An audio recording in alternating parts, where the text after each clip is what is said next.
Good morning, everybody. Welcome to the Farzy Show here at the Steven Singer Studios. Phillies all but put a nail in their coffin. Eagles addressed the media yesterday, including Nick Sirianni telling you about his disciplinary actions, which was adorable. I think that's the way I'd put that. Just adorable. And then we got some other things we're going to get into. That Ben Simmons fella, just every day something leaks out. And as promised, I'm not going to harp on it. However, if something happens, I'm going to pass it along to you because I believe that is part of my responsibility to pass along the information to you. But we're going to start it off with telling you that my good friend Mike Kaye is going to be joining the show today. I need to say this. It's a long interview. It quite frankly breaks off into conversation. But it's about 30 minutes, and there's a lot of great football stuff in there. I just left everything in. Like I just said to hell with it. A lot of good football conversation, and then we just kind of talk. So I hope you enjoy it. Let's just put it that way. I hope you get a lot of the football stuff out of it, and then I hope you get a lot of the whatever the hell else we were talking about, because I think I blacked out for 20 of those minutes. But anyway, we had fun, Mike and I. I hope you enjoy it as well. MikeKNJ.com, Eagles beat writer, of course. So we'll let you hear from Mike coming up in just a little bit. But before we hear from Mike, I do want to get into this, and it's the whole football conversation about run-to-pass ratio that we talk about so much here in Philadelphia. We really love this run-to-pass ratio thing. And in reading a lot of the comments about what people have said about the run game and Nick Sirianni and whether or not he has a willingness to run the football and comparing it to the days of Andy Reid and Doug Peterson, I can't go back to this enough. We haven't seen a head coach just take the run and throw it out the window the way we saw Nick Sirianni do it. So as you would assume, during his press conference this week, leading up to his day after news conference, it's usually supposed to be, but after a Monday night game, they push it back a little bit. So it was a couple of days after that day after news conference, and he had an opportunity to talk about the Kansas City Chiefs.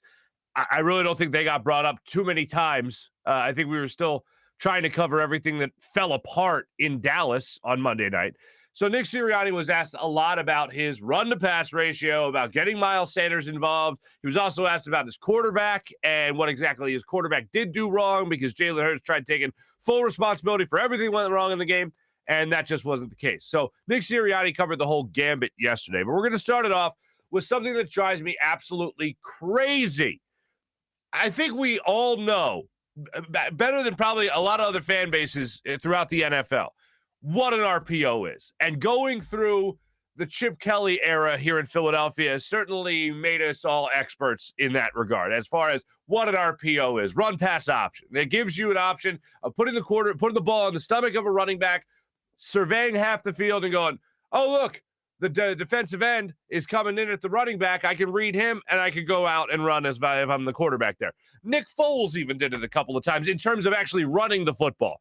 The run pass option for him was a really interesting thing in that he would often just use it to read half the field. That's what made him so successful at it. He was good at reading half the field, not the whole field, half the field. So when it comes to Jalen Hurts and you have a legit threat to run it, I think you have to be more respectful of that as a defensive end. And I think that's an obvious thing to say. And I think we learned a lot about that through the Chip Kelly era. Now, when we're watching this game with Jalen Hurts, for instance, and Miles Sanders in the backfield, you'll see a lot of instances where Jalen Hurts will decide, hey, look, that defensive end is going to be either following that running back or he's going to be waiting for me to break free. So he's going to be staying in place. That means I have an opportunity. If that D end isn't coming in at me, then I have an opportunity to read that guy, read the rest of the field, and make the play. The thing I don't like about that, and the thing I don't like about Nick Sirianni saying that they count those as runs because you're making a guy, as he'll say, and you'll hear him in a second, shift, is that you're still passing the ball. You're not running the ball. You are putting the onus on your quarterback to make a play. And there's a famous thing about Steve Jobs saying, cut down on the decisions that you make throughout the day. And he boils it down to, like, why did he wear the same thing all the friggin' time? And why did he do that? Because he wanted to cut down on the decisions throughout the day. You only have so much capacity to make a decision. I think a young quarterback in the NFL, an inexperienced quarterback in the NFL, isn't that much different. Why am I continuing to make him make decisions when I don't have to? First, you got to go to the line of scrimmage and make the decision whether or not you want to check down based on what you see defensively. So then you got to make another decision on the RPO as well. I'd rather not. I'd rather say, you know what? We've run the ball not even twice. We've run the ball. We haven't even run the ball yet. Why am I even going to give you that option? Why not just hand the ball off to Miles Sanders? And whenever they say, here's what I will compare it to the Andy Reid and Doug Peterson era, but more so Andy Reid. When Andy used to say, "Oh, we didn't run the ball, but we ran 3 screens, and those are like runs," except they're not. That's the thing. You're still putting it on Donovan to make a throw. You're still putting it on Nick Foles or Carson Wentz or whoever it is to make a throw. Why are you doing that when you don't have to do that? Especially when of the 18 plays that you've run so far in the first half, 2 of them have been runs to your running back. It just doesn't make any sense to me. So why not just call the play to be a run? As you would assume, Nick Sirianni was grilled on all this yesterday during his press conference. Barely talked anything about the Kansas City Chiefs coming up on Sunday on the short week. So Sirianni was answering as many questions as possible about the run game and the RPOs as well. There was some times there are going to be RPOs that we're reading somebody. So, that one time, we're expecting to hand it off, but the guy does something a little different than what we thought, and we pull the ball, and that's going to happen. I get that. But as far as checking out of plays, we had some things that we were at the line of scrimmage doing, and there wasn't a lot of those either. So again, I do need to do a better job running the football. There's no question about that. We need to be able to do that to help us be a balanced team and help us win football games. But sometimes RPOs do play out that way, and what we do is we count RPOs. If they're going to take a guy and replace and get him out of position for the pass, we actually count those as runs. But we got to run the ball more. With those RPOs, though, obviously it can lend itself to an out of whack ratio. Does that bother you at all, or are you okay with living with it? I'm okay with living with that as far as the ratio, because like I said, we're reading a guy, right? We're not blocking a guy, in which it creates better angles for the entire offensive line when you do that, because you're just reading what did you do? Oh, you did that, I hand it off. Oh, you did this, I pull it. So I'm comfortable with that. We count those as runs. It just drives me, it's bonkers to me. It's not a run. You don't count it a run if it's not a run. I understand you might count it as making the defense do something that they didn't initially anticipate doing. So good for you in winning that part of the chess match. But how about winning the game? How about not letting the defense know what's coming next? How about instead of giving them an idea of what's coming next when you see a running back lining up next to you and then putting in his gut, you just say, hey, you know what? Take this. Boom. Ground and pound. Especially, and this is even more important than anything you can talk about how the game played out. The game plan going into it, you knew you were going to be down 2 starters in your offensive line. Why are you making them pass block? We just talked to our good friend Trey Thomas yesterday, and Trey said the same thing. If you got young guys out there, you got to let them ease into the game. You got to let them get a rhythm. You got to let them build a chemistry. If you want them to be protecting your quarterback for the next 3 quarters, 3.5 quarters, whatever it might be, to establish a run. And as far as the way the game played out, it was 14-7 midway through the second quarter. You weren't down 41-0 in the first quarter. That's where you can start talking about, the way the game played out. I understand the second half, you can start talking about the way the game is playing out. But a quarter and a half through, yeah, that's still game plan, especially if you're only 18 plays into the game. Anyway, I have this thing. I'm starting to think that maybe we're all idiots. Maybe we're just dumb and the Eagles are just really smart, right? But that can't be it. So I'm watching this press conference yesterday, and I'm hearing him talking about Miles Sanders, and it's starting to go a little bit deeper for me here because I love Miles Sanders. I love his game. I love what he brings to the table. I love that he's improving in the pass protecting game and all that. And I love the obvious stuff. I love how quick he is. I love his ability to read the field. I just think he's a really good athlete. I think he's a really good running back. And I'm really waiting, and I forget who it was over the summer that put it out there saying that Miles Sanders is one of the worst running backs in the NFL. And from what I remember, they based a lot of that on the statistics. Okay, fine. As I always like to say, numbers don't lie, but they do deceive. And I think in this case, Miles Sanders' numbers really deceive as to how good a running back he is and lead you to believe he's not a very good running back. I would love to see a coach give him the opportunity to show just how talented he is.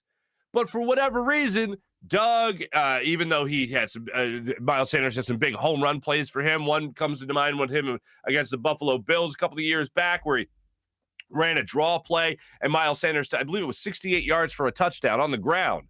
I think he has that explosive ability, and I think you should give him that chance. And when he got his first run, we all know he got 24 yards against the Cowboys on Monday night. And we all thought, hey, look, you ran the football. That's cool. I want to see a coach not only acknowledge how talented he is, which Nick Sirianni does do, which Jalen Hurts does do, and we'll let you hear from both those guys again in a second, but I want to see him not only talk about it, but actually give him the opportunity to show how good Miles Sanders can be. And we all know going into the Dallas game, you're going to have to keep up with that offense. It's a potent offense. You got a great ground game. You got a great offensive line. A little banged up, but still a great offensive line. And then you also have the receivers out there that, minus Michael Gallup, you still have receivers out there like CeeDee Lamb, who torture for 44 yards. And you still have a good quarterback in Dak Prescott. So, like, you knew you were going to have to keep up with that offense, and they were playing at home. It was going to be emotional. You did have the bulletin board material of that Nick Sirianni fella with the Beat Dallas shirt. So you knew going into it, you were going to have to go out there and make sure that you took care of business and make sure that you kept up with that offense. And that, also run the football, control the clock. How do you think this team's going to be against the Kansas City Chiefs when they come to town? Losing 2 straight games. You don't think they're going to have a chip on their shoulder to prove that we're still an upper echelon team. Patrick Mahomes still a really good quarterback and all that. Like they're going to want to put up points on you as well. So it's even more important to run the football. Nick Sirianni talked about Miles Sanders, and he was asked by Reuben Frank this question about an X amount. Like, how do you keep Miles Sanders? Like, what do you say to Miles Sanders this week to let him know that he's still an integral part of the game plan, an integral part of this offense, and he needs X amount of touches per game? And this is how Nick Sirianni addressed that question. Yeah, I do. I mean, I don't want to say it is. It's an X amount of game. Does he need more than 5 touches? Of course. You know, the way the game went, he didn't get that. And yes, when guys, and I don't want to just single out Miles, but when guys are down because of their role and we expect more out of their role, whether because they didn't accomplish it on their own or I didn't give them a chance to accomplish it on their own, we got to pick guys up. That's what a team does. Pick them up and let them know that you believe in them still. And so, as far as Miles getting touches, there's no doubt we got to get our playmakers the ball. He's a playmaker. He's shown that he's a playmaker.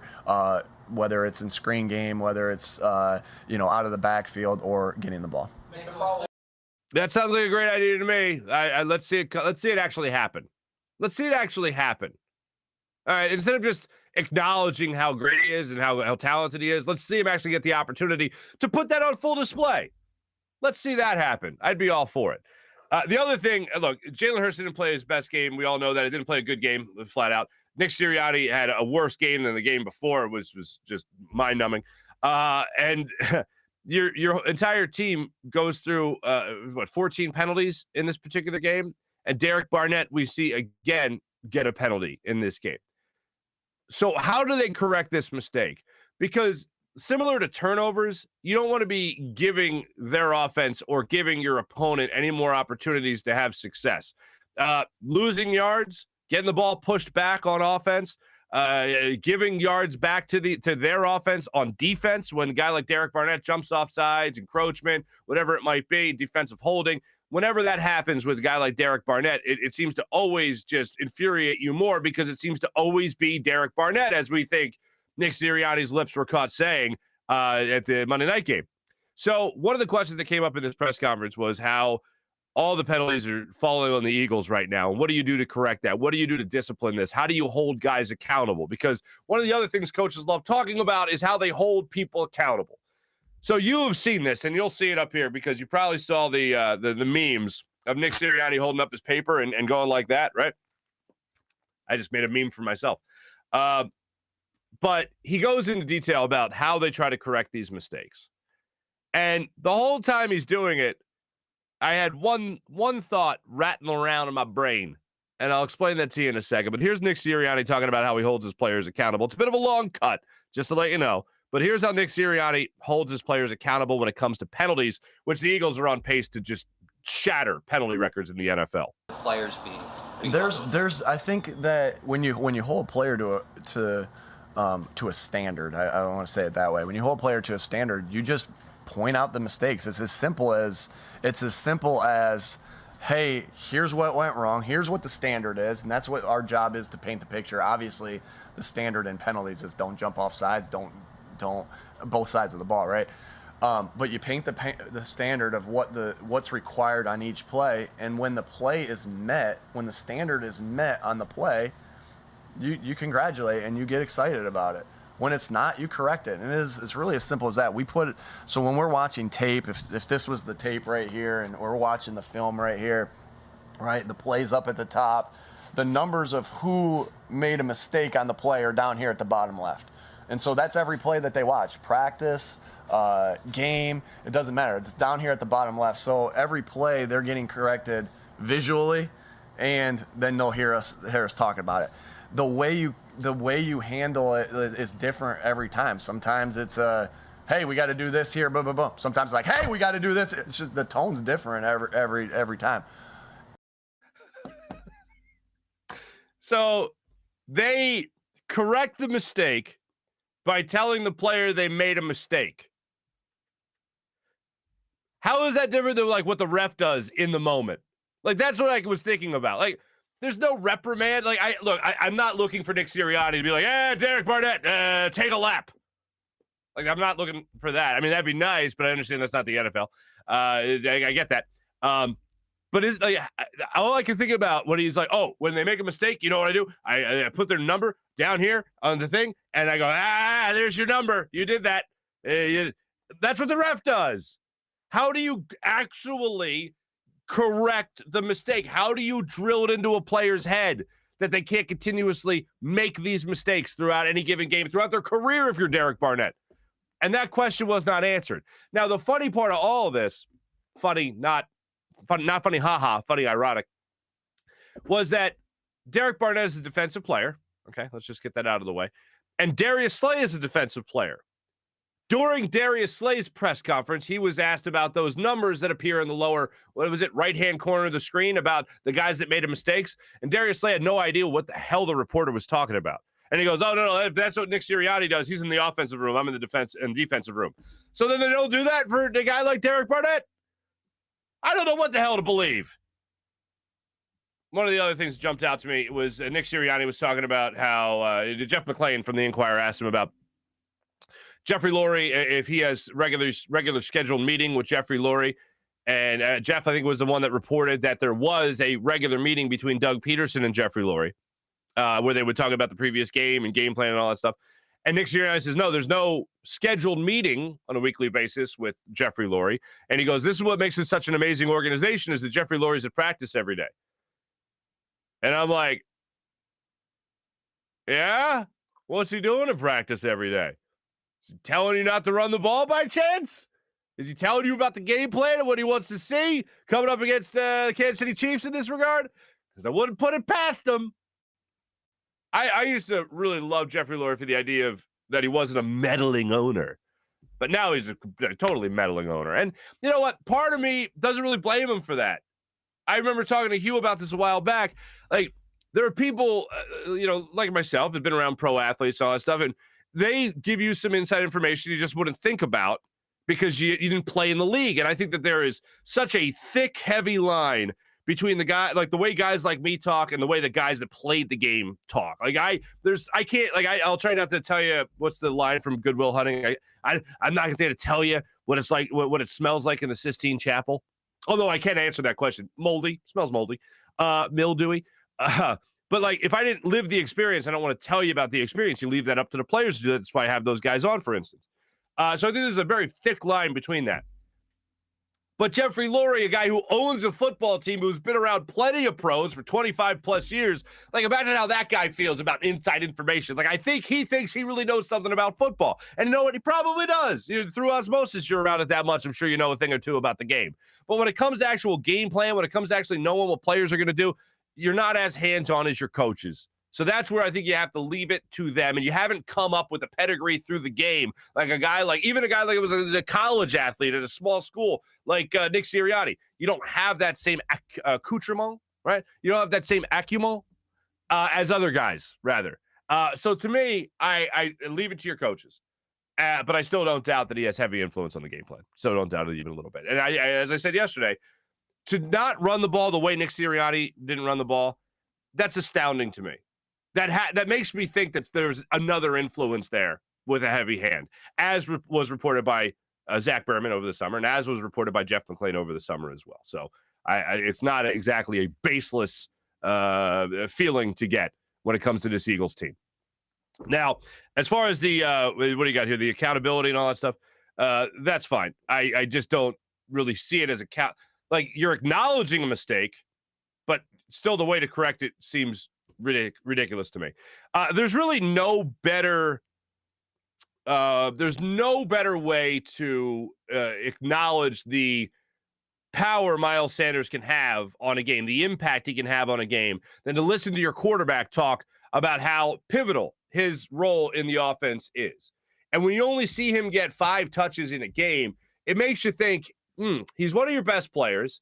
You're trailing in this game, so you definitely need offense.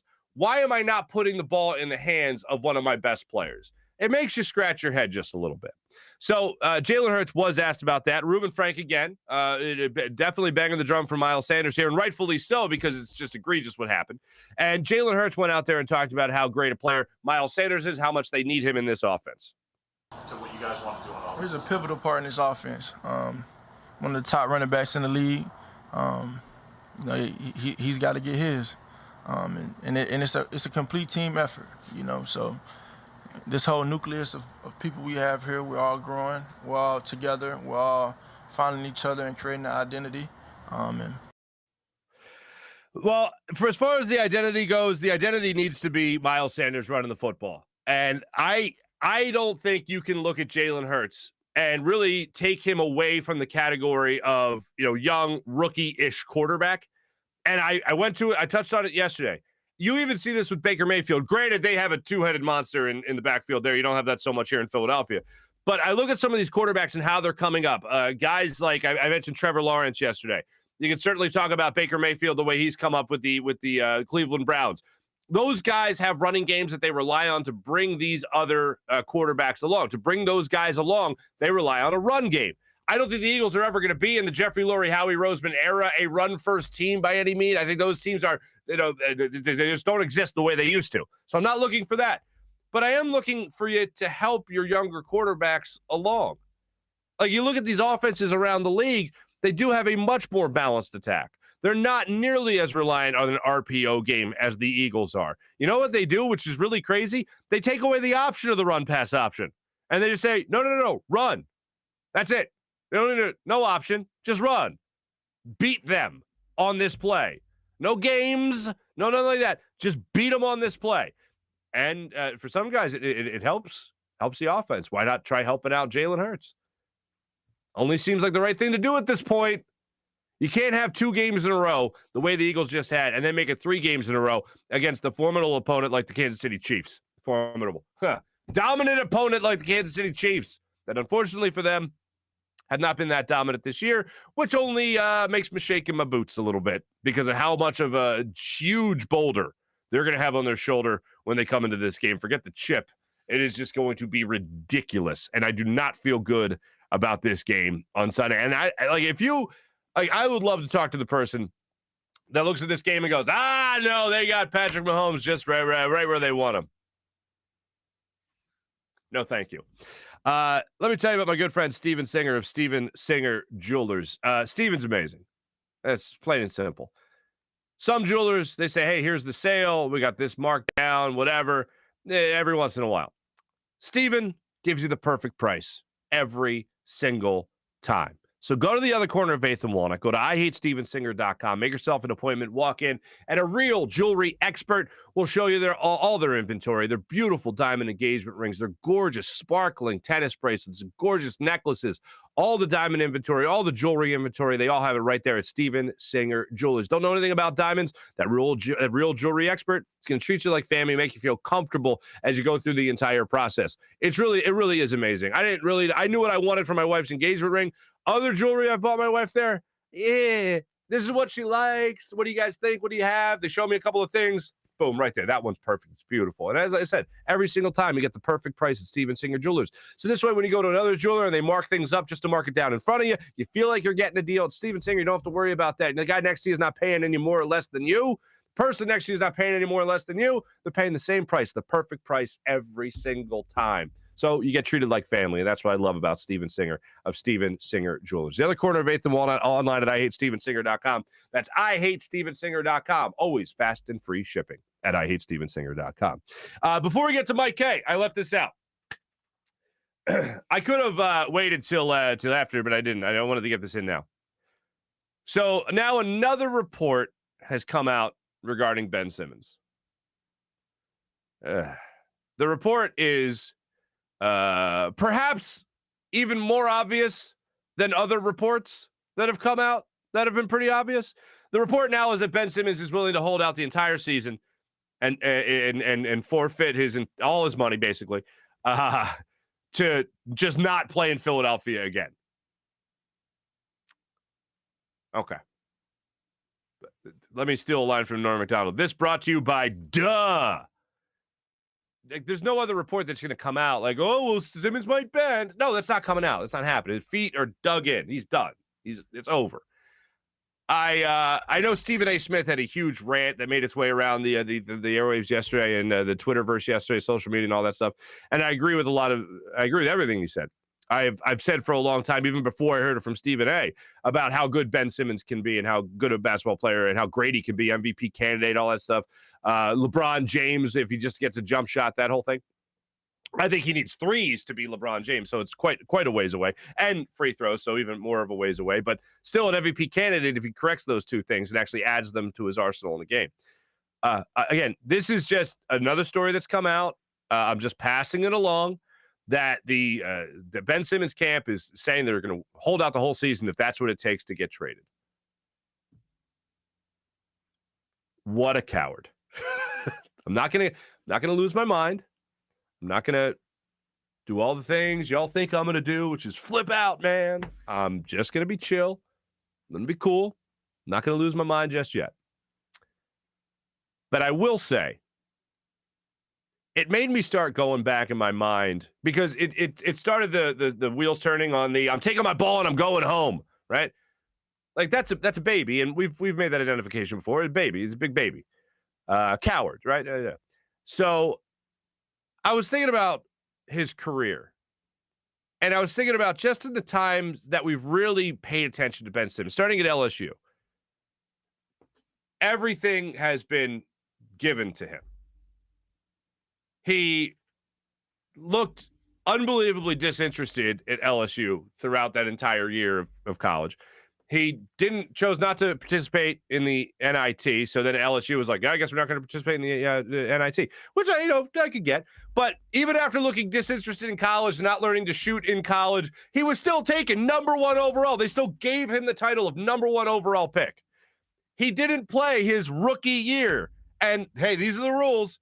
But still, in his first professional year in the NBA, he didn't play, sat out because of an injury, came back the next year, still was given the Rookie of the Year award. Still was given that. Never learned to shoot, was given an all-star vote, made it to an all-star team. Did it now 3 times because of how great a defender he was, but still, one huge aspect of his game did not exist, and he was still given his first all-star appearance. He never learned to shoot and was still given a $170 million contract extension. Rookie max. Still given that, despite the fact that he didn't grow his game at all. Still given that.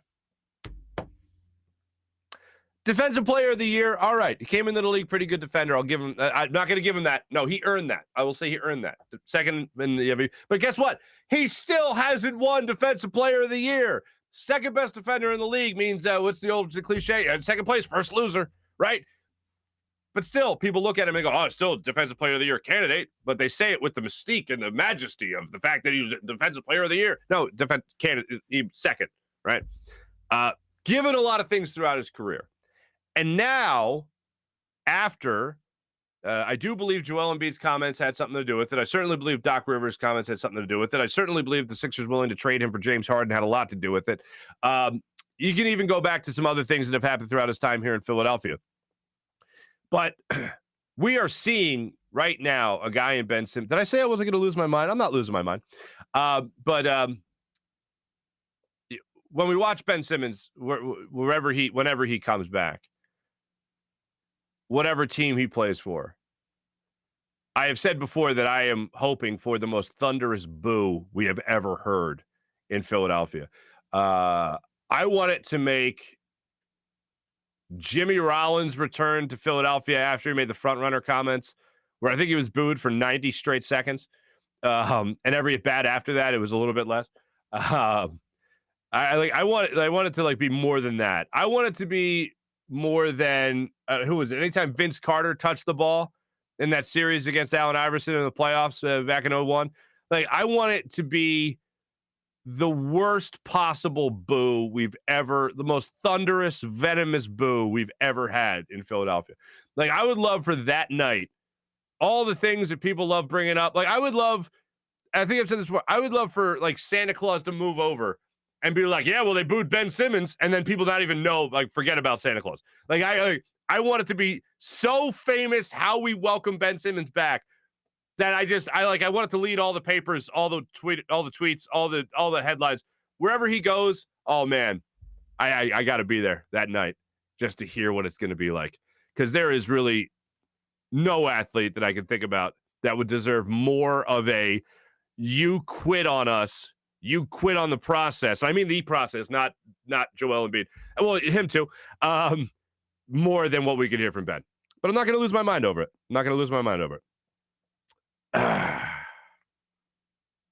Without further ado, I need to cheer me up.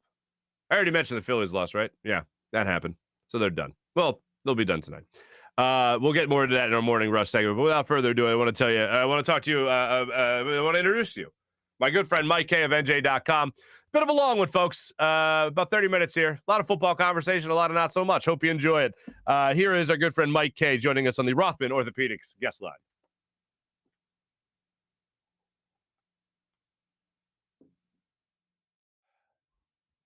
And joining us on the Rothman Orthopaedics guest line from NJ.com, the No Huddle Show podcast as well, Mike Kaye joins us. What's up there, Mike? What's up, Marc? Thanks for having me as part of your funky bunch this morning. Wow.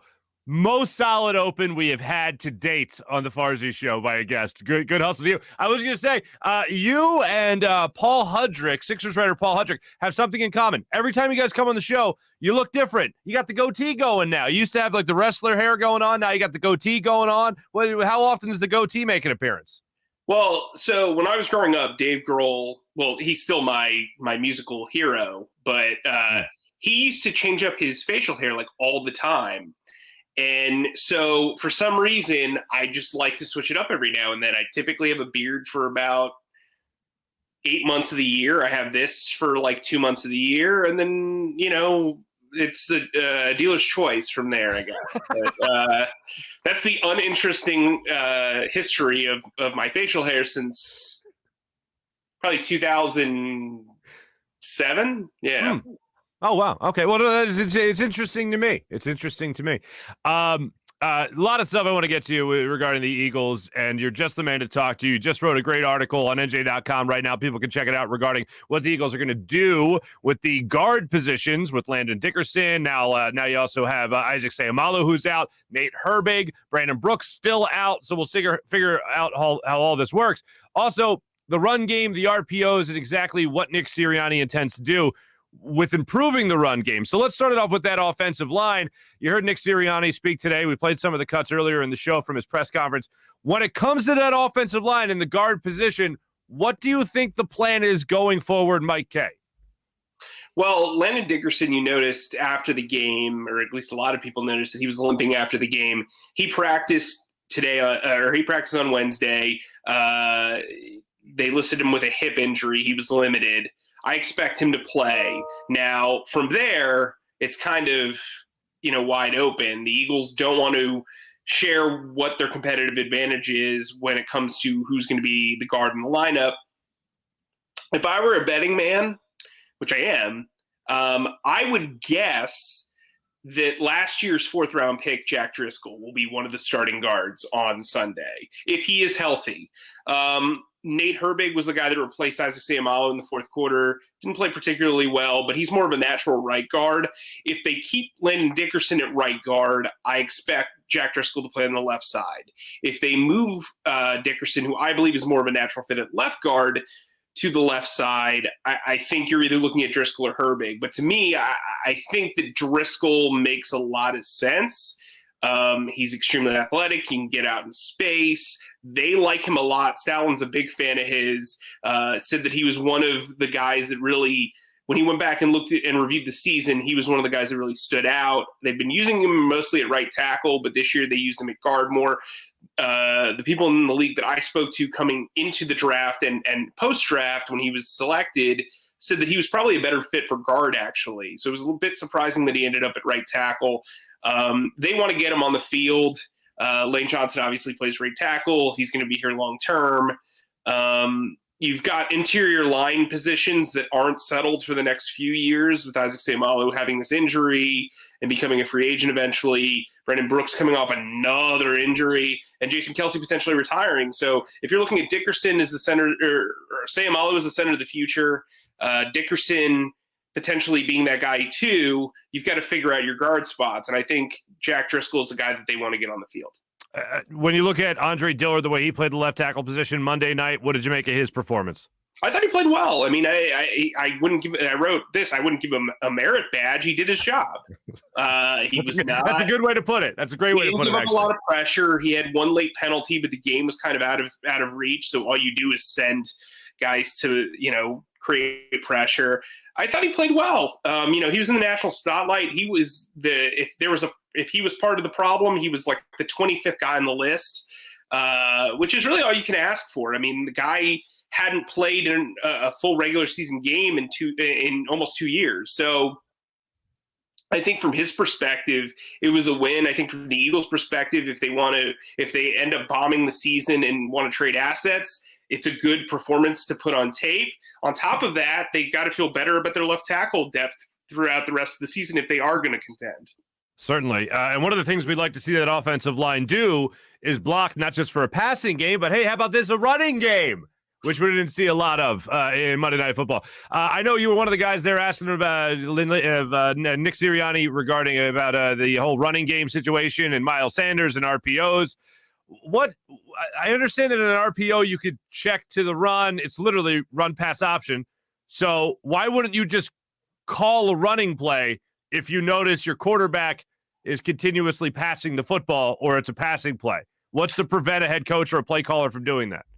Yeah, I think they like the multiple approach, and I don't necessarily agree with it. I think Nick Sirianni even came forward and was pretty blunt. He needs to be better calling run plays. But I was the one that actually asked him. I said, "Hey, how often did Jalen Hurts check out of passes?" And he said, "Well, actually, it was the RPO game, and we considered the RPO a run, whether he passes, runs himself, or hands it off to a running back," which is interesting and not necessarily completely off base. There's a lot of teams that feel that way, is my understanding. I think calling design runs is a little bit of an issue for this team. It does kind of seem like they tend to overcorrect a lot. So you heard about the targeting of the middle. Jalen Hurts targeted the middle a lot in this game. You talk about not making too many downfield throws. All he did against San Francisco was make downfield throws. So that was a question I asked Jalen Hurts. How do you stop overcorrection? Because every time a team gets blown out or there's a significant drought in some area of the game. They try to overcorrect and make it like the primary part of their game plan. And to me, that's how you lose. And Jalen Hurts said that they're just kind of taking it as the individual game plan. They're not really looking back and saying, hey, this is what we did wrong here. This is what we have to overcorrect here. So I think that's the right way to go about it. Look, I get it. People are jumping to conclusions on Nick Sirianni. I wrote that he needs to put his gimmicks in the closet for a little while. But I do think he's a very smart coach. I think he's extremely self-aware. But I also think he's a first-year head coach and a first-year play caller who's kind of figuring stuff out as he goes. Jonathan Gannon, who had 2 incredible weeks, had a terrible game plan, frankly, against Dallas, and they took advantage. So, look, everybody's learning, and we're learning about Nick Sirianni as the weeks go by. I thought he handled himself very, very well in his press conference. He was very direct. He answered questions very, very well. He didn't really beat himself up the way the second loss was. Like, he kept that kind of closed. He kept his same energy. Like, if you remember after the San Francisco loss, he looks like he was in he looked like he was basically in I'm trying to come up with a pop culture reference. But like, you know, in South Park, the goth kids, he looked like one of the South Park goth kids after that loss. And so I think Jeff McClain from the Inquirer said he must be a really big fan of Doom. Dune. Sorry. Oh, my brain. Oh, the movie Dune. Yes. The movie Dune, because he was wearing one of those, like, I was thinking of something even more inappropriate from the league, but, so, and if you saw it, you know what I'm talking about, but I'm not going to say it out loud. Anyway, but,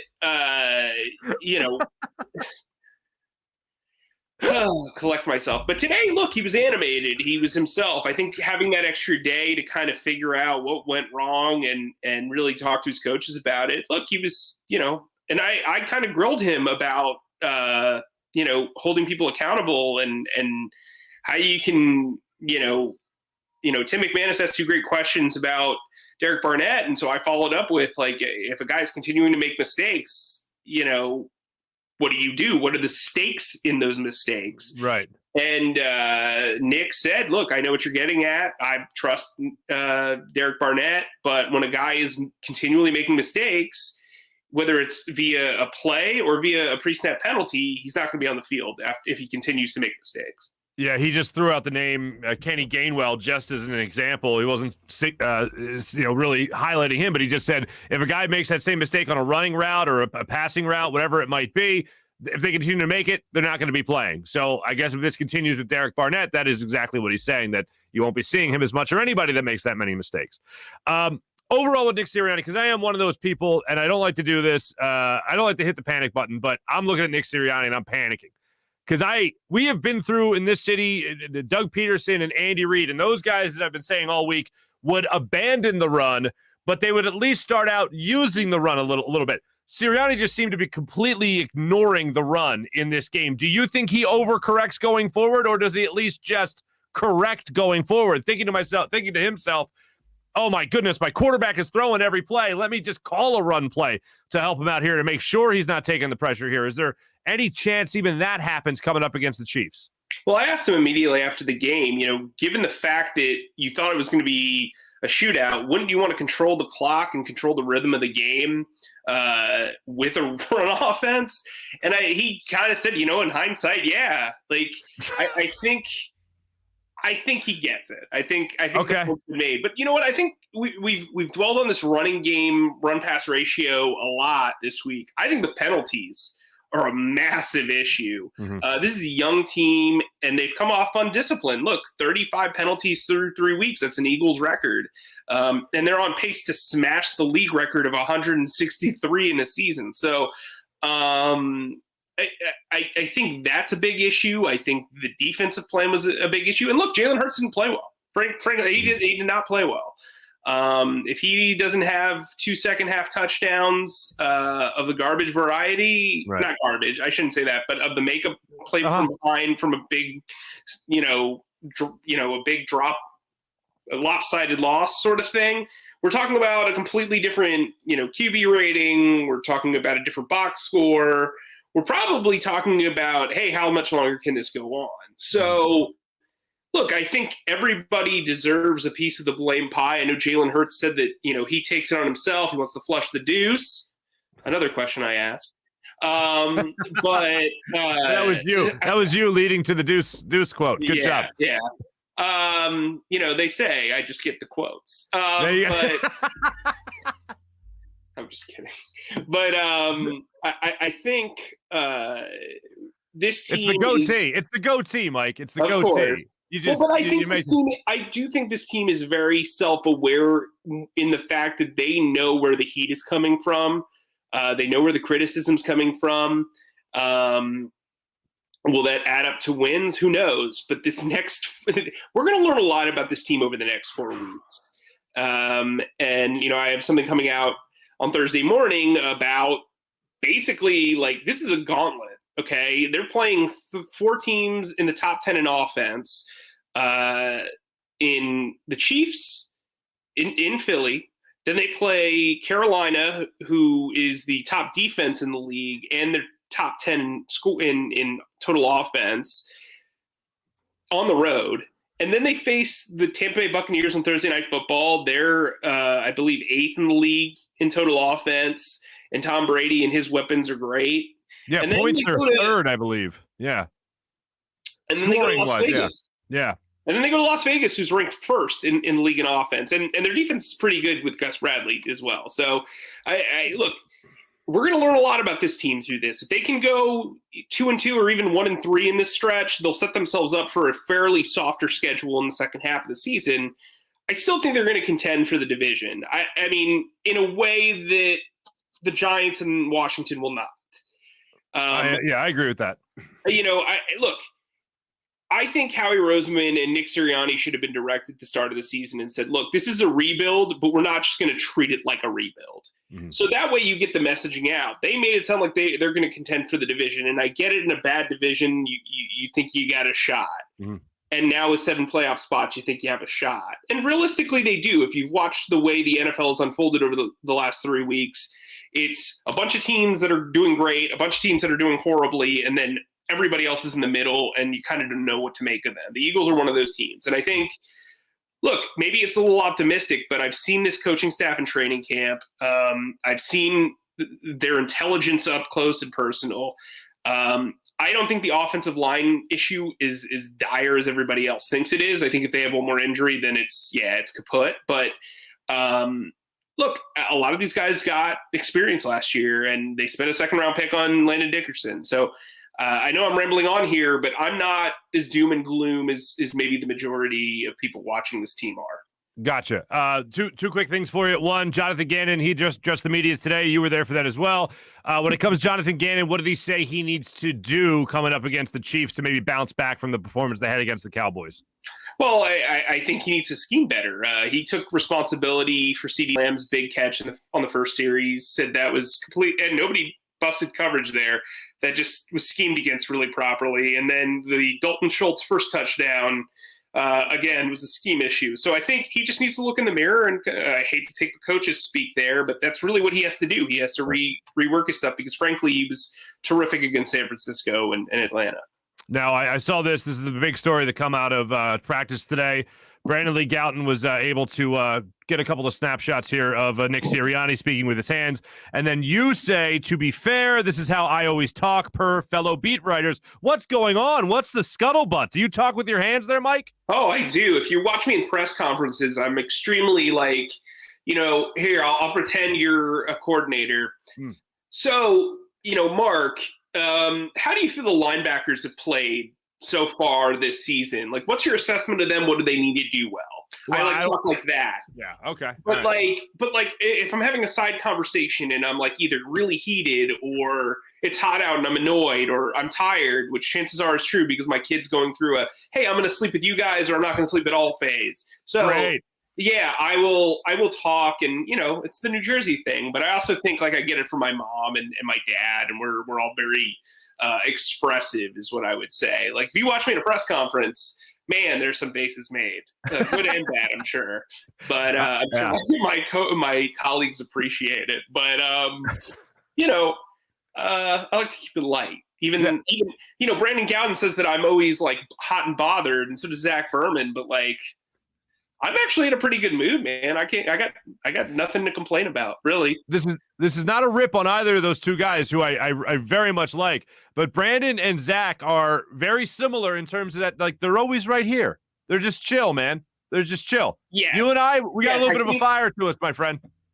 Yeah, I think it's like, I think you can live your life like this, or you can live your life like this. And you and I are on that roller coaster, baby. We're on that roller coaster. And, yeah, that's the way to put it. That's the way to put it. And look, both of our ancestry were known for being a little neurotic and a little kind of, bibbity bobbity bibbity boo. You know what I mean? So it's like, hey. Sometimes I'm like directing a symphony with how I speak. You know what I mean? Yeah. Like John Williams. It's cool. You know what I mean? Every time you have me on here, we have some fun. I love it. Oh, dude, we always have a good time. And you and I, again, that's another thing we share. We like to keep it light. And I'll have you know, I once rocked a goatee for in the summer of '69. Yeah. 6 straight months. 6 straight months, an entire football season. I rocked a goatee, man. Yeah, my wife's not gonna let that happen. Yeah. I shaved off the goatee and just kept the handlebars there for I think it was Wing Bowl 2008. Oh, nice. Yeah, well, there we go. Here, you have the power to do this in post, but I tried out rocking a Harley Race like beard. Like, I don't know if you know who Harley Race is, but like I got nothing on Harley Race. I'm sorry. Do you know who Triple H is? Triple H yeah. had when he had like the thing with this knot here. You can pull it up, but like the Motorhead sort of. All right. Like old timey barbershop, like in a Western sort of beard. Because every time I shave, like I mess up shaving, I'm like, here, let me try this. Or like sometimes I'll do like like the Hulk. Well, I don't want to be associated with Hulk Hogan, but you get what I'm saying. Like you know what I mean? Yes. Yeah, no, I get it. Sometimes you got to live a little. That's my life phrase. Sometimes you got to live a little. You know what I mean? Because why not? Like You work hard. Yeah. Look, it's like Indiana Jones says, it's not the years, it's the mileage. And you gotta make sure you live it up. You know what I mean? You can be like this, or you could be like this. What is it? What's the line? It's not the years, it's the mileage. Sweetie or honey? Sweetie or honey? Yeah. Whatever it is. Yeah, it's honey, I think. Okay. Mike, it's almost too much fun, my friend. It's almost too much fun. We wake everybody up because we're recording this before they wake up. Then, you gotta. Oh man, let me tell you something. Please do. Dallas is my least favorite trip of any trip you can possibly take. I won't get into my airline issues yesterday, but frankly, like there's always a night game, right? And night games are brutal for us beat writers. Complain, beat writer guy. But like, I get it. But why Dallas? Why Dallas? Because it's always a night game. It's always a night game. And here's the thing, like, they didn't do a press conference yesterday, but typically we do a noon press conference. So when you book in May and you're expecting a noon press conference, you book really early. That's true. And so, like, I booked an 8 o'clock flight. So you got to be there, like, 6:37. You got to wake up at 6:30, 7 o'clock. Right. Oh, and by the way, you went to sleep at 3. So you're going there on 3 hours of sleep. Yeah. Dallas is not, like, it's a 3-hour trip. Yeah. Almost always the flight back, there's no TVs. But you're exhausted anyway and you want to sleep. But then it's the Eagles, and so there's probably been an injury. So you're staying up and you're buying internet on the flight, and so you're like, oh, I wonder if they're going to announce an injury or something's going to break or whatever. Like it's just not it's not conducive to A, sleep, B, this. It's the one time Zach Berman. You know what I mean? And you guys are on the same level. And I joke, Zach's like my favorite person ever. But Zach's the best. Yeah. I love Zach. And so, puts me in a cranky mood. So I'm definitely, as Brandon said, exacerbated in the morning. Gotcha. Like I saw Dave Zangaro. He looked like he was a ghost. Chris Franklin, who's traveling with me for the first time this year, he's kind of learning about the ebbs and flows of how I travel and how my mood goes like this. So it's been fun. But we actually got great wings and Asian, what do they call that? It's Asian fusion? Yeah, Asian fusion food. It was terrific. We stayed at a hotel, an Aloft, which was like right in front of these two great places and Six Flags. If you go to a game out there in Dallas, go to the Aloft there. Don't tell them like Kaye sent you because they don't know who you are. But it's pretty convenient. The wings were great. I think it's called Wings and Rings or something like that. But it was nice, and there were a lot of Eagles fans out there as always. I know I'm taking up a lot of our time here. No, this is good stuff. No, I this is all I gotta do for the rest of the day. We're good. No, that is I don't like going to Dallas either. I've been there a bunch of times for Sunday Night Football. But so I was always going to a night game too when it was in Dallas. Only I was going to bed at 3 o'clock for a totally different reason. Gluggity glug. It was and I didn't have to go to a press conference the next day either. So there was that. But I never liked going to Houston. I was never a fan of Houston. Oh, Houston that's the worst airport. Yeah, okay. Oh, the Houston airport, yeah, but like the city as well, like, no thanks. Yeah, Texas doesn't do very much for me. I was saying this to my dad the other day, and he was just kind of like, I love going to Texas. What do you mean? Like, I like San Antonio. Riverwalk's cool. Okay, yeah. I've never been to Austin, but I hear nothing but great things. Austin's incredible. Let me add to that. It's just amazing. Go to Austin. Okay, well, there you go. Well, I mean, like, but I will say this. You should go to AT&T Stadium at one point in your life because it is tremendous. I like Atlanta Stadium better. I like the Viking Stadium much better. Yeah. But Jerry World is something in its own. I once got lost. Oh, I remember one year when my wife was my kid was an infant, so I booked for day of since it was a night game. Okay. And they dropped me off on the opposite side of the stadium, and nobody ever knows where the press box is. So I literally walked around the thing like 4 or 5 times. And almost was like late for the inactives. And it was like Ace Ventura when he comes out of the bathroom. It's like, don't go in there, like, because you'll get lost. Wait, were you walking around the stadium on the outside looking for the media? No, entrance? I was walking on the inside. Oh, you were on the inside. Okay. And no one knew where the heck this was. It's kind of like the Superdome. If you've ever been to the Superdome, you know that the press box entrance is through a parking garage, and there's multiple parking garages, but nobody knows exactly which parking garage to go into. And it's like, and the Pelicans play right next door. Right. And It's Smoothie King Stadium or something like that. I believe so. I think it's Smoothie King. Yeah. But yeah, I mean, look, if you're going to travel to a game, I think like Minnesota's awesome. I'm sure a lot of people went for the Super Bowl. Yeah. Atlanta is terrific. Indianapolis is actually really well positioned, especially if you went like the Combine. It's right. It's right next to a White Castle. Yes, it is right next to a White Castle, but there's like 3 hotels that literally you can walk to the stadium from it, and then you can walk downtown from there. It's terrific. So yeah, it is great. Those are my recommendations. I'm sure this will all be on the cutting room floor. So what? No, this is staying in. So what else? I'll be like a Steve Buscemi cameo where it gets cut out. You know what I mean? He probably has a goatee in that cameo. And I did see a great movie that I should tell you about. Please. What movie did you see there, Mike? So it's based on a true story about the creation of the wing tee at this Texas orphanage, right? So this famous high school coach during the Great Depression ends up going to this orphanage, played by Luke Wilson. It's based on a true story. They take a lot of liberties with the truth. Okay. It's called 12 Mighty Orphans.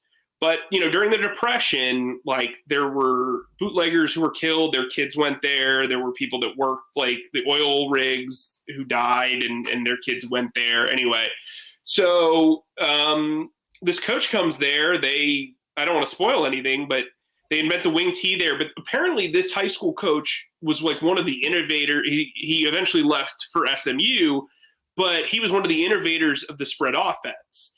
And so there's this. It's based on a book. It's very well done. For an airline movie, hit me up with that over G.I. Joe Snake Eyes. You know what I mean? Even Brandon Lee Gowden and Zach Berman would go like this for this movie. Really? I was telling Mike Silsky in the press box about it. I couldn't shut up about this movie. I mean, look, against any normal movie, would I pay to see this movie in theaters? Absolutely not. But it's for a chill movie, and you're a Luke Wilson fan. Martin Sheen's in this movie. Like Robert Duvall shows up randomly. Treat Williams. Is that what his name is? The dude. I know you're talking about Skeet. Is it Skeet? No. It's Treat something. He's in a bunch of movies from like the 80s. But Wayne Knight from Jurassic Park and Seinfeld's in it. He plays kind of like the antagonist. I thought it was pretty good. All right. If you watched Justified, that season with Michael Rappaport, his like youngest brother is in it as well. He plays some kid with really messed up teeth. Look, you know what it's this fun has for the turned whole into? family. You know what this has turned into? You know what this has turned into? What? This is like I'm Conan O'Brien or David Letterman and you're Norm Macdonald. Oh, R.I.P. If I could be half, I actually grew up wanting to be on Saturday Night Live until I found out I wasn't funny. So ditto. Yeah, same here. Like my bar mitzvah, it was all about. I brought up our lineage earlier. It was like SNL themed, and like there was like a slight bent on wrestling too. It was very weird. My parents had a wild imagination, but wow, they really made that work. No, I grew up wanting to be on Saturday Night Live, and then I wanted to get into screenwriting, and then I ended up here. So, well, go figure. You're welcome, America. Well, if we ever do a Farzy show like live on a Saturday night, I'm gonna ring you in, man, and just have you say live from Jersey. I'm down. No, but I'm down. Like if you guys do a live on location stuff, I'm always here for you. And we're gonna do a Christmas fan base name, but like probably couldn't get away with a lot of stuff with the name Kaye. You know what I mean? So copy that. Yeah. But I'm there for you. We'll all show up. No, we're gonna do a Christmas spectacular. I've always wanted to host a Christmas spectacular, and we're gonna do this. Gonna have a whole song and dance thing, and then maybe one night we'll do the live Saturday night show, and we'll just party, man. We'll just party. Can I sing the Hanukkah song? You absolutely can sing the Hanukkah. All right, song. cool, man. Inclusion, baby. Inclusion. Yes, absolutely. All are welcome to Farzy at a table of plenty, my friend. That's how it works. And then Luke Wilson will be there to act out his new movie live. I actually thought it was terrific. I mean, I went back and read, and I'm like, some of this history was greatly altered, but I always find that interesting, right? When you have to like package stuff for like a movie, like you get it, like why they do it like that. Like, like one of the characters in it saw his dad die, but they make it seem like he was like 18 when he saw his dad die. He was 4. But they do it because, like, hey, you can't explain, like, bro's been here since he was 4, and then suddenly became, like, a leader overnight, sort of thing. So I guess that was what it was. Please,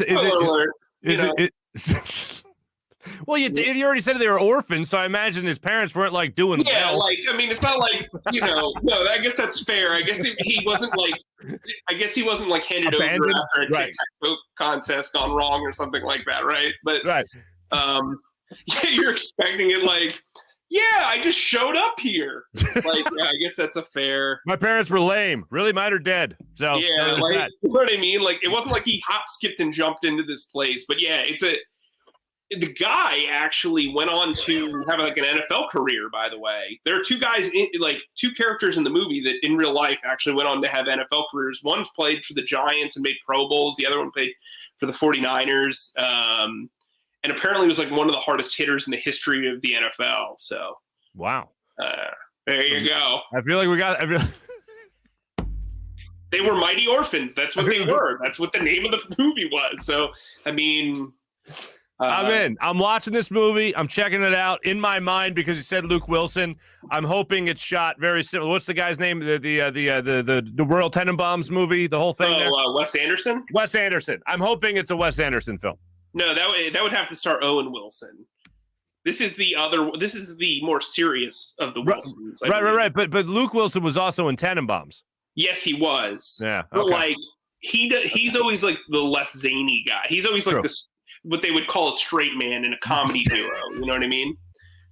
No, that's what they call him. That's literally the term. You're right. I just like that this is where we're at in the conversation. I love this.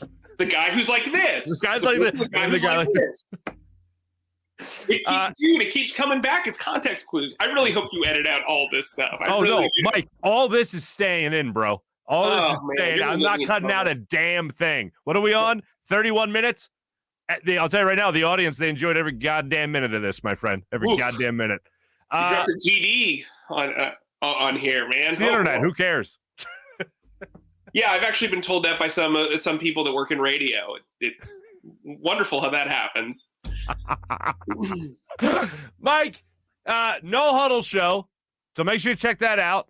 NJ.com. Check out all his fine writing stylings and also his movie recommendations and a yet to be determined live Saturday night show starring Mike Kaye. So how about that, huh? Not live from wherever Marc records his stuff in his home studio. This is the Farzy Show. Wolfen. Mike Kaye, ladies and gentlemen. Not live, not on Saturday. Not pretty much the antithetical show to Saturday Night Live. Two really unfunny guys just laughing at each other. Just cracking each other up. Talking about facial hair and movies with Luke Wilson. That sounds like a hoot. Mike, in all seriousness, though. Yeah, that's fair. Great. It's a good description. We stopped talking about football about 20 minutes ago, I think. Anyway, which is fine. Mike, great catching up with you. Thanks so much for joining us on the Rothman Orthopaedics guest line. You're welcome.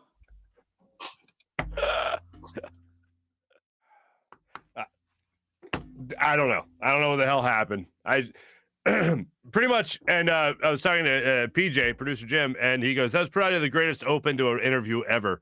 When he just said, "Marky Mark, thanks for letting me be part of the Funky Bunch." Pretty much from that point on, I should have known that we were going to be in for a treat of an interview. But for those, I did research it. Here he is, Harley race. Apparently, that's what Mike Kaye was growing on his own face at one point. So there you go. Hope you enjoyed that interview about nothing. It was like a Seinfeld interview. It was an interview about nothing is what we'll call it. I do want to make sure we get to our social media check, and I also want to make sure that we get to our morning rush segment. So let me make sure I tell you guys about all the fine people at Rothman Orthopaedics. When you have an orthopedic issue, you need a physician who eats, sleeps, breathes orthopedics. You need an exceptionally specialized Rothman Orthopaedics physician, not only specialized in orthopedics, but each of their physicians only focuses in on one area of the body, which means you can have the confidence to get past the pain and be what you were. Visit them in one of their 30-plus locations in Pennsylvania and New Jersey, including their 4 orthopedic-only urgent cares. Learn more at RothmanOrtho.com. That's RothmanOrtho.com.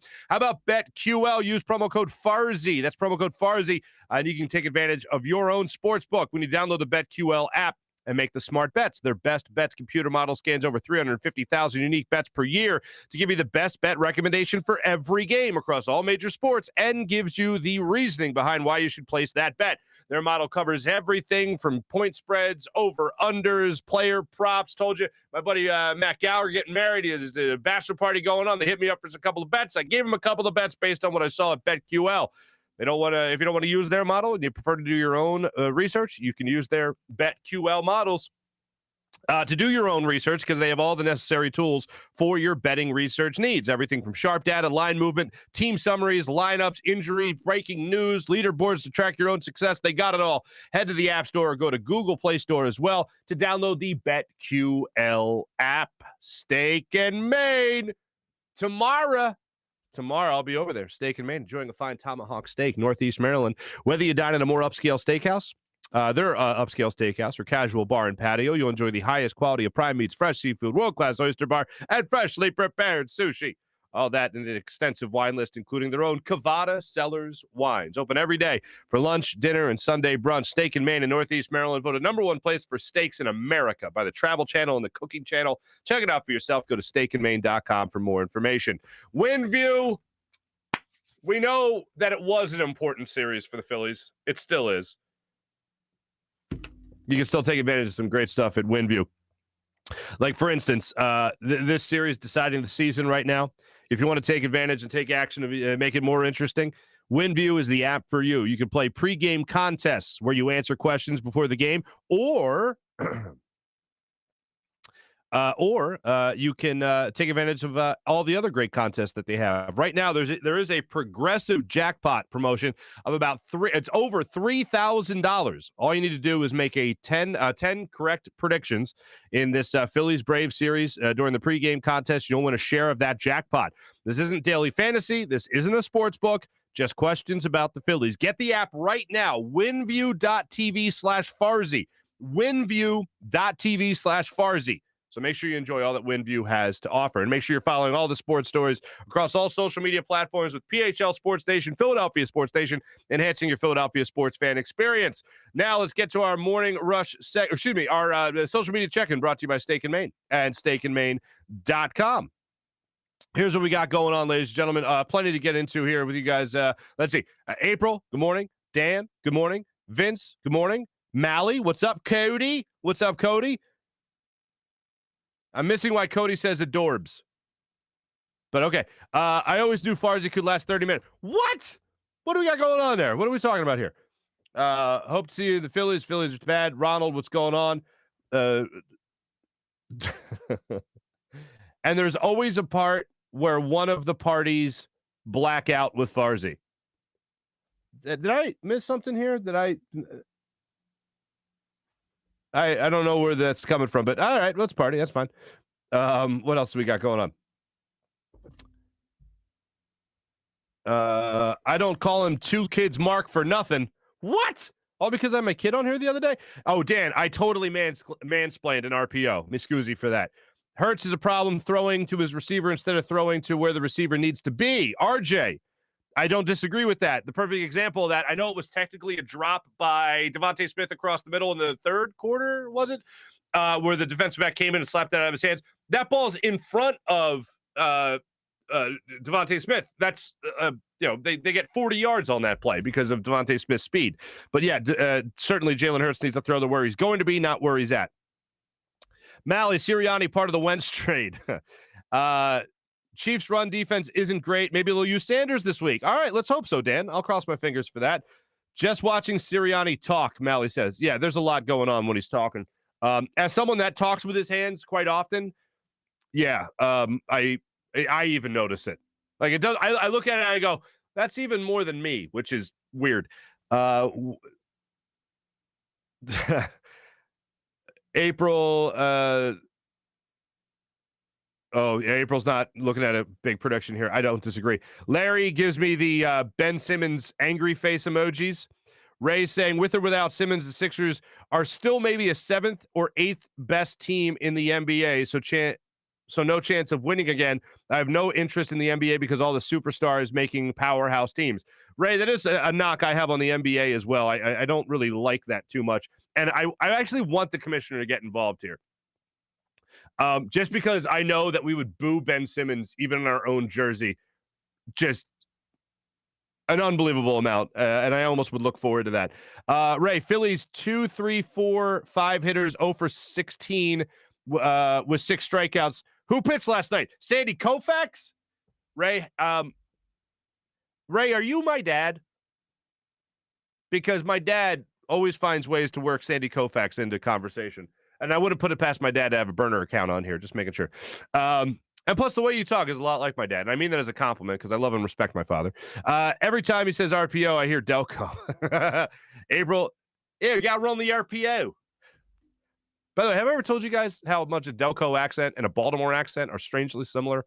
Anyway, Sirianni really needs his name as a character. Zach, what's up, Zach? Good morning. I feel like Mike Kaye and Paul Hudrick would be friends. You're absolutely right. Dan saying speaking with your hands is an Italian thing. I have noticed speaking with your hands because I grew up thinking it was an Italian thing, and then I met other groups of people. Here's what I will say: my Polish side of the family, it's all down here. Like they don't speak with their hands. The Italians, all over the place. I do notice my friends that are Hispanic. They are big with the hands. Pretty much any country that's associated with deep passion. That's speaking with the hands. My friend who's a lawyer would tell me that I have to stop speaking with my hands because it's an admission of ignorance. Anyway, I just punched him in his face. I don't even listen to it. No, I'm kidding. No, he would always tell people you can't talk with, as I do it. So like, oh, you can't talk with your hands. It shows ignorance. And I'm like, I'll default to it showing passion. Plus, I don't know how to speak otherwise. I've tried it in public speaking in college. My professor was like, keep your hands on your table, Mr. Farzetta. And I was like, I can't. So anyway, there you go. 5 people looking like zombies at K&A are in contention in the NFC East. You're not wrong. April says Little Sisters of Poor are in contention. You're not at all wrong in that. Harley Race is a legend. Mally, I'm sorry. Dak says Harley Race reference. Luigi, laugh out loud. Luigi, weather Sunday is sunny with a 70% chance of an ass kicking. You're not wrong. You're not wrong. This is where I acknowledge how much fun I had. Is Flo part of the progressive jackpot? Joe Thomas checking in. How you doing? What? Come on, Mark. You know your dad is a Joe. My dad is Joe, but he's not a Joe. You know what I'm saying? Thanks everyone that checked in our social media. Check them out. StakeMan.com. Morning Rush segment. Here you go. You want a feel-good story, folks? You want a feel-good story before we talk about the Phillies? How about this? How about my man Marc Zumoff? Torch handoff complete with Kate Scott. You're in great hands, Sixers fans, NBC Sports Philly, and Ala Abdelnaby. Look at this picture. Look at those two.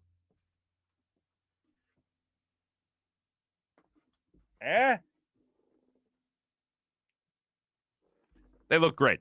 All right. I just wanted to show you that, so that's fun. Kyle Gibson gets the ball for the Phillies tonight. 7:20 start time. Phillies lose. They're done. That's what's at stake. Also, the Flyers started their preseason 2 nights ago, and I didn't mention it because I'm a big fat idiot. They're back on the ice tonight in Boston against the Bruins. Preseason game number 2 for the Flyers, and hopefully we'll just see some things to take out of that we'll be enjoying. We'll be enjoying. Thanks for watching. Thanks for listening. The Morning Rush segment brought to you by Sky Motorcars and SkyMotorcars.com. Thanks for watching. Thanks for listening. We'll be back with you guys tomorrow on a Friday edition of the Farzy Show. Jim Hyder produced the program. It's a Buzz Sports Entertainment production. I'm Marc Farzetta, live from the amazing, well, live if you're watching this right now. If you're a podcast or whatever, watching it after the fact, then from the Steven Singer Studios. Have a great rest of your day, everybody. Take it easy.